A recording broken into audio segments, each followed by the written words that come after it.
Thanks, Mariah. Now, the CDC announced that groups now eligible for the booster shot in the U.S. are those that are 65 years and older, immunocompromised individuals aged 18 to 64, and those aged 18 to 64 with high-risk jobs. Now, the FDA previously stated that those 18 to 64 with high-risk jobs were not included to get booster shots right away, but now they can starting this week.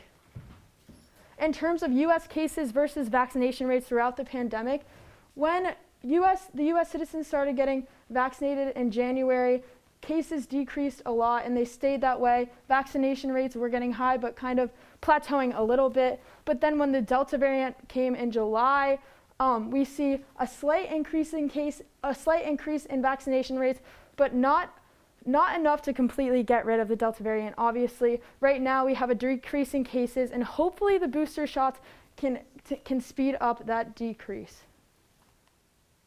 In terms of vaccination rates worldwide, the U.S. is very much ahead of lower income countries such as Nigeria and Kenya. We can see here that Nigeria is at 2% with one shot, and Kenya is at 5% with one shot. The U.S. is at over 60% with one shot, and the UK and Spain is at 80% with one shot. So obviously Biden's plan to give 500 million more shots to lower income countries is hopefully going to help this, but for now it's very uneven.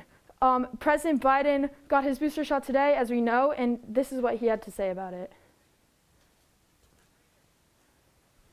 We are helping, we're doing more than every other nation in the world combined. We're going to have well over 1.1 billion shots, and we're going to continue going. We're going to do our part. So, Olivia, why is Europe ahead of the U.S. in terms of vaccinations if they started off behind them? America got a very early jump. What's happened? Yeah, so at the beginning of when vaccines were first rolled out, the U.S. was obviously very ahead of Europe, but there's many reasons why this is not the case anymore.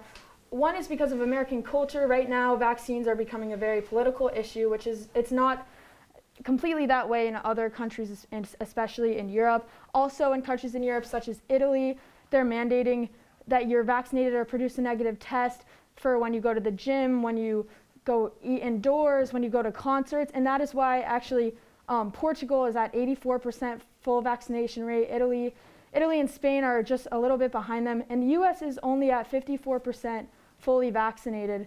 So we'll see if that changes, but. And so, Olivia, when can we expect these booster shots to be available for everyone? Yeah, so it's unclear now when booster shots will be available for everyone because a lot more research has to be made. But as I mentioned earlier, a lot of lower income countries do not have a lot of vaccines at all, which is why the U.S. is giving 1.1 billion to lower income countries. So it'll be soon, but we don't know for sure when. Olivia Maniscalco, thank you so much.